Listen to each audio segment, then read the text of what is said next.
अस्सलामुअलैकुम फ्रेंड्स, आप मेरे चैनल पर पहली बार आए हैं तो मेरे चैनल को ज़्यादा से ज़्यादा सब्सक्राइब करें, लाइक शेयर और कमेंट करें। सब्सक्राइब करके प्लीज़ मुझे सपोर्ट करें और बेल आइकन का बटन दबाना ना भूलें ताकि आने वाली वीडियो की नोटिफिकेशन आप तक पहुंच सके। शुक्रिया। 12वीं पुतली पद्मावती उस सिंहासन की 12वीं पुतली थी। उसने जो कथा सुनाई वह इस प्रकार है। एक दिन रात के समय राजा विक्रमादित्य महल की छत पर बैठे थे। मौसम बहुत सुहाना था। पूनम का चांद अपने यौवन पर था तथा सब कुछ इतना साफ साफ दिख रहा था मानो दिन हो। प्रकृति की सुंदरता में राजा एकदम खोए हुए थे। सहसा वह चौंक गए। किसी स्त्री की चीख थी। चीख की दिशा का अनुमान लगाया। लगातार कोई औरत चीख रही थी और सहायता के लिए पुकार रही थी। उस स्त्री को विपत्ति से छुटकारा दिलाने के लिए विक्रम ने ढाल तलवार संभाली और अस्तबल से घोड़ा निकाला। घोड़े पे सवार होकर फौरन उस दिशा में चल पड़े। कुछ ही समय बाद वे स्थान पर पहुंचे। उन्होंने देखा कि एक स्त्री बचाओ बचाओ कहती हुई बेतहाशा भागी जा रही थी और एक विकराल दानव उसे पकड़ने के लिए उसका पीछा कर रहा है। विक्रम ने एक क्षण भी नहीं गवाया और घोड़े से कूद पड़े। युवती उनके चरणों पर गिरती हुई बचाने की विनती करने लगी। उसकी बाहें पकड़कर विक्रम ने उसे उठाया और उसे बहन संबोधित करके ढांढस बंधाने की कोशिश की। उन्होंने कहा कि वह राजा विक्रमादित्य की शरणागत है और उनके रहते उस पर कोई आँच नहीं आ सकती। जब वे उसे दिलासा दे रहे थे तो राक्षस ने अट्ठास लगाया। उसने विक्रम को कहा कि उन जैसा एक साधारण मानव उसका कुछ नहीं बिगाड़ सकता तथा उन्हें वह कुछ ही क्षणों में पशु की भांति चीर फाड़ कर रख देगा। ऐसा बोलते हुए वह विक्रम की ओर लपका। विक्रम ने उसे चेतावनी देते हुए ललकारा। राक्षस ने उनकी चेतावनी का उपहास किया। उसे लग रहा था कि विक्रम को वह पल भर में मसल देगा। वह उनकी ओर बढ़ता रहा। विक्रम भी पूरे सावधान थे।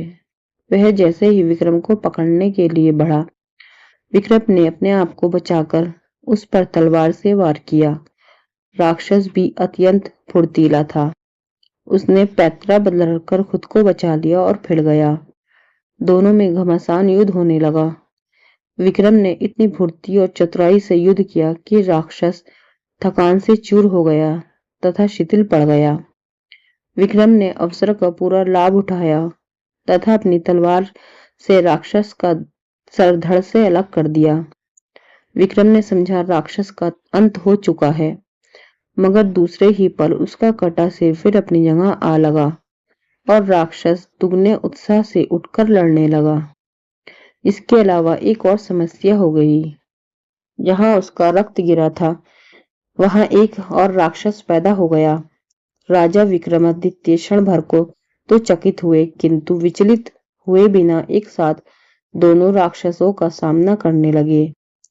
रक्त से जन्मे राक्षस ने मौका देखकर उन पर घूंसे का प्रहार किया तो उन्होंने पैतरा बदलकर पहले वार में उसकी भुजाएं तथा दूसरे वार में उसकी टांगे काट डाली। राक्षस असह्य पीड़ा से इतना चिल्लाया कि पूरा वन गूंज गया। उसे दर्द से तड़पता देखकर राक्षस का धैर्य जवाब दे गया और मौका पाकर वह सर पर पैर रखकर भागा। चूंकि उसने पीठ दिखाई थी इसलिए विक्रम ने उसे मारना उचित नहीं समझा। उस राक्षस के भाग जाने के बाद विक्रम उस स्त्री के पास आए तो देखा कि वह भय के मारे कांप रही है। उन्होंने उससे कहा कि उसे निश्चिंत हो जाना चाहिए और भय त्याग देना चाहिए क्योंकि दानव भाग चुका है। उन्होंने उसे अपने साथ महल चलने को कहा ताकि उसे उसके माँ बाप के पास पहुंचा दे। उस स्त्री ने जवाब दिया कि खतरा अभी टला नहीं है क्योंकि राक्षस मरा नहीं है। वह लौटकर आएगा और उसे ढूंढकर फिर इसी स्थान पर ले आएगा। जब विक्रम ने उसका परिचय जानना चाहा तो वह बोली कि वह सिंदल द्वीप की रहने वाली है और एक ब्राह्मण की बेटी है। एक दिन वह तालाब में सखियों के साथ तालाब में नहा रही थी। तभी राक्षस ने उसे देख लिया और मोहित हो गया। वहीं से वह उसे उठाकर यहाँ ले आया और अब उसे अपना पति मान लेने को कहता है। उसने सोच लिया है कि अपने प्राण दे देगी मगर अपनी पवित्रता नष्ट नहीं होने देगी। यह बोलते बोलते वह सिसकने लगी और उसका गला रूंध गया। विक्रम ने उसे आश्वासन दिया कि वह राक्षस का वध करके उसकी समस्या का अंत कर देंगे और उन्होंने राक्षस के फिर से जीवित होने का राज पूछा। उस स्त्री ने जवाब दिया कि राक्षस में पेट में एक मोहिनी वास करती है जो उसके मरते ही उसके मुंह में अमृत डाल देती है। उसे तो वह जीवित कर सकती है मगर उसके रक्त से पैदा होने वाले दूसरे राक्षस को नहीं। इसलिए वह दूसरा राक्षस अपंग होकर दम तोड़ रहा है। यह सुनकर विक्रम ने कहा कि यह प्रण करते हैं कि उस राक्षस का वध किए बगैर अपने महल नहीं लौटेंगे, चाहे कितनी भी प्रतीक्षा क्यों ना करनी पड़े। उन्होंने जब उससे मोहिनी के बारे में पूछा तो स्त्री ने अनभिज्ञता जताई। विक्रम एक पेड़ की छाया में विश्राम करने लगे। तभी एक सिंह झाड़ियों में से निकलकर विक्रम पर झपटा। क्योंकि विक्रम पूरी तरह से चौकन्ने थे, इसलिए सिंह उनकी बाह पर घाव लगाता हुआ चला गया। अब विक्रम भी पूरी तरह हमले के लिए तैयार हो गए। दूसरी बार जब सिंह उनकी ओर झपटा तो उन्होंने उसके पैरों को पकड़कर उसे पूरे जोर से हवा में उछाल दिया। सिंह अब बहुत दूर जाकर गिरा और क्रुद्ध होकर उसने गर्जना की। दूसरे ही पल सिंह भागने वाले राक्षस का रूप धर लिया। अब विक्रम की समझ में आ गया कि उसने छल से उन्हें हराना चाहा था। वह लपक कर राक्षस से भिड़ गए। दोनों ने फिर भीषण युद्ध शुरू हो गया। जब राक्षस की सांस लड़ते लड़ते फूलने लगी तो विक्रम ने तलवार उसके पेट में घुसेड़ दी। राक्षस धरती पर गिरकर दर्द से चीखने लगा। विक्रम ने उसके बाद तलवार से उसका पेट फाड़ दिया। पेट फटते ही मोहिनी कूदकर बाहर आई और अमृत लाने दौड़ी। विक्रम ने बेतालों का स्मरण किया और उन्हें मोहिनी को पकड़ने का आदेश दिया। अमृत न मिल पाने के कारण राक्षस तड़प तड़प कर मर गया। मोहिनी ने अपने बारे में बताया कि वह शिव की गणिका थी, जिसे किसी गलती की सजा के रूप में राक्षस की सेविका बनना पड़ा। महल लौटकर विक्रम ने ब्राह्मण कन्या उसके माता पिता को सौंप दिया और मोहिनी से खुद विधिवत विवाह कर लिया। 13वीं पुतली कीर्तिमती ने इस प्रकार कथा कही। एक बार राजा विक्रमादित्य ने एक महाभोज का आयोजन किया। उस भोज में असंख्य विद्वान ब्राह्मण, व्यापारी तथा दरबारी आमंत्रित थे। भोज के मध्य में इस बात पर चर्चा चली कि संसार में सबसे बड़ा दानी कौन है। सभी ने एक स्वर में विक्रमादित्य को दुनिया का सर्वश्रेष्ठ दानवीर घोषित किया। राजा विक्रमादित्य लोगों के भाव देख रहे थे।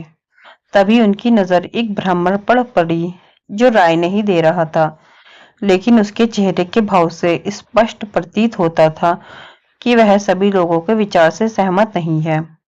विक्रम ने उसकी चुप्पी का मतलब पूछा तो वह डरते हुए बोला कि सबसे अलग राय देने पर कौन उसकी बात सुनेगा। राजा ने उसका विचार पूछा तो वह बोला कि वह असमंजस की स्थिति में पड़ा हुआ है। अगर वह सच नहीं बताता तो उसे झूठ का पाप लगता है और सच बोलने की स्थिति में उसे डर है कि राजा का कोपभाजन बनना पड़ेगा। अब विक्रम की जिज्ञासा और बढ़ गई। उन्होंने उसकी स्पष्टवादिता की भूरी प्रशंसा की तथा उसे निर्भय होकर अपनी बात कहने को कहा। तब उसने कहा कि महाराज विक्रमादित्य बहुत बड़े दानी हैं। यह बात सत्य है। इस भूलोक पर सबसे बड़े दानी नहीं। यह सुनते ही सब चौंक गए।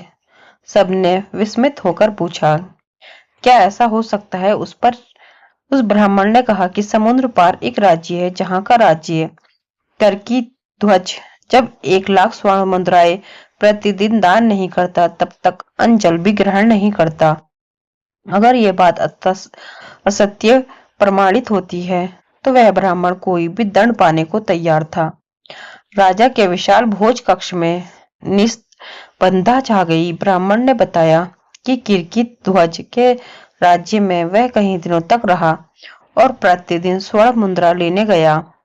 सचमुच ही किरकिट ध्वज 1 लाख स्वर्ण मुद्राएं दान करके ही भोजन ग्रहण करता है। यही कारण है कि भोज में उपस्थित सारे लोगों की हाँ में हाँ उसने नहीं मिलाई। राजा विक्रमादित्य ब्राह्मण की स्पष्टवादिता से प्रसन्न हो गए और उन्होंने उसे पारितोषिक देकर सादर विदा किया। ब्राह्मण के जाने के बाद राजा विक्रमादित्य ने साधारण वेश धरा और दोनों बेतालों का स्मरण किया। जब दोनों बेताल उपस्थित हुए तो उन्होंने उन्हें समुद्र पार कर राजा किरकिट ध्वज को राज्य में पहुंचा देने को कहा। बेतालों ने पलक झपकते ही उन्हें वहां पहुंचा दिया। किरकिट ध्वज के महल के द्वार पर पहुंचकर उन्होंने अपने परिचय उज्जैनी नगर के एक साधारण नागरिक के रूप में दिया तथा किरकिट ध्वज से मिलने की इच्छा जताई। कुछ समय बाद जब किरकिट ध्वज के सामने उपस्थित हुए तो उन्होंने उसके यहाँ नौकरी की मांग की। किरकिट ध्वज ने जब पूछा कि वे कौन सा काम कर सकते हैं तो उन्होंने कहा, जो कोई नहीं कर सकता वह काम वे कर दिखाएंगे। राजा किरकिट ध्वज को उनका जवाब पसंद आया और विक्रमादित्य को उसके यहाँ नौकरी मिल गई। वे द्वारपाल के रूप में नियुक्त हुए। उन्होंने देखा कि राजा किरकिट ध्वज सचमुच हर दिन 1 लाख स्वर्ण मुद्राएं जब तक दान नहीं कर लेते अन्न जल ग्रहण नहीं करते। उन्होंने यह भी देखा कि राजा किरकिट ध्वज रोज शाम में अकेला कहीं निकलता है और जब लौटता है तो उसके हाथ में 1 लाख स्वर्ण मुद्राओं से भरी हुई थैली होती है। एक दिन शाम को उन्होंने छिपकर किरकिट ध्वज का पीछा किया। उन्होंने देखा कि राजा समुद्र में स्नान करके एक मंदिर में जाता है और एक प्रतिमा की पूजा अर्चना करके खौलते तेल के कढ़ाव में कूद जाता है। जब उसका शरीर जल भुन जाता है तो कुछ जोगनियां आकर उसका जला भूरा शरीर कढ़ा से निकालकर नोच नोच कर खाती है और तृप्त होकर चली जाती है। जोगनियों के जाने के बाद प्रतिमा की देवी प्रकट होती है और अमृत की बूंदें डालकर उस राजा को जीवित करती हैं। अपने हाथों से 1 लाख स्वर्ण मुद्राएं किरकिट ध्वज की झोली में डाल देती हैं और किरकिट खुश होकर महल में लौट जाता है। प्रातः काल वही स्वर्ण मुद्राएं वह याचकों को दान कर देता है। विक्रम की समझ में उसके नित्य 1 लाख स्वर्ण मुद्राएं दान करने का रहस्य आ गया।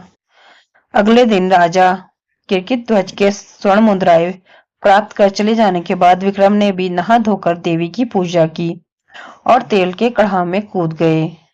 जोगनिया जब उनके जले भुने शरीर को नोचकर खाकर चली गई तो देवी ने उनको जीवित किया। जीवित करके जब देवी ने उन्हें स्वर्ण मुद्राएं देनी चाही तो उन्होंने ये कहकर मना कर दिया कि देवी कृपया ही उनके लिए सर्वोपरि है। ये क्रिया उन्होंने 7 बार दोहराई। 7वीं बार देवी ने उनसे बस करने को कहा तथा उनसे कुछ भी मांग लेने को कहा। विक्रम इसी अवसर की ताक में थे। उन्होंने देवी से वह थैली ही मांग ली जिसमें से स्वर्ण मुद्राएं निकलती थी।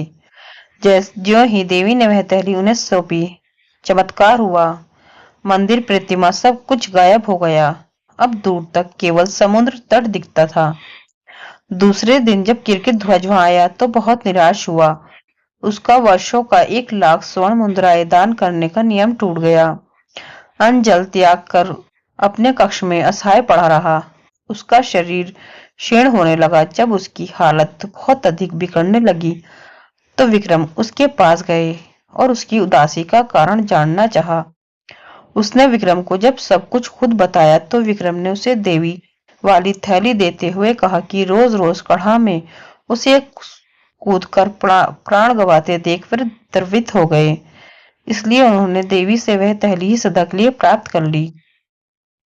वह थैली राजा को देकर उन्होंने उस वचन की भी रक्षा कर ली जो देकर उन्हें किरकिट ध्वज के दरबार में नौकरी मिली थी। उन्होंने सचमुच ही वह काम कर दिखाया जो कोई भी नहीं कर सकता था। राजा किरकिट ध्वज ने उनका परिचय पाकर उन्हें सीने से लगाते हुए कहा कि वह सचमुच इस धरा पर सर्वश्रेष्ठ दानवीर है, क्योंकि उन्होंने इतनी कठिनाई के बाद प्राप्त स्वर्ण मुद्रा प्रदान करने वाली थैली ही बेझिझक दान कर डाली, जैसे कोई तुच्छ चीज हो। फ्रेंड्स, आपको कहानी पसंद आई है तो मेरे चैनल को सब्सक्राइब करें, लाइक, शेयर और कमेंट करें। शुक्रिया। अल्लाह हाफ़िज़।